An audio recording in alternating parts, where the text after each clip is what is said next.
Aktor dan juga presenter Desta Mahendra secara terbuka menunjukkan keberpihakannya kepada Hesti Purwadinata di tengah isu dugaan ancaman yang diterima usai mendukung Aureli Mooremans. Sikap tersebut ditunjukkan Desta melalui unggahan di media sosial.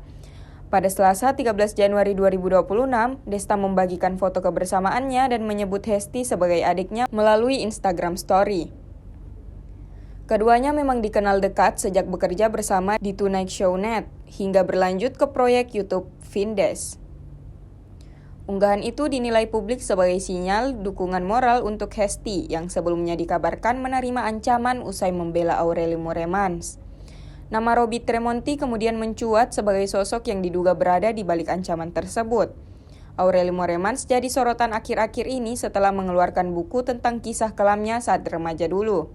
Dan Robby Tremonti dikaitkan dengan sosok bernama Bobby, lelaki yang disebut dalam buku Broken String Aureli. Namun Robby membantah keras tudingan itu dan mengaku tidak pernah melakukan teror seperti yang ramai dibicarakan. Tak henti di situ, pada Rabu 14 Januari 2026, Desta kembali mengunggah momen kebersamaannya dengan Aureli Mooremans dan Vincent Rompis saat ngejam di Tonight Show. Cuplikan lama itu berasal dari tayangan Oktober 2017.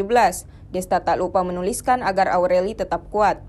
Di tengah situasi itu, warganet kembali menyoroti posisi Robby Tremonti dan memperingatkannya agar bersikap lebih hati-hati, mengingat luasnya jejaring pertemanan Hesti dan Aureli di industri hiburan. Tokoh Bobby dalam buku tersebut diduga mempresentasikan sosok Robby. Dalam buku itu, Aureli mengungkap pengalaman pahit terkait child grooming yang pernah dialaminya. Penelusuran warganet juga menunjukkan bahwa Robby diduga merupakan kekasih Aureli saat sang aktris masih berusia 15 tahun, yang kemudian memicu sorotan publik hingga saat ini.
Download Tribun X sekarang, menghadirkan lokal menjadi Indonesia.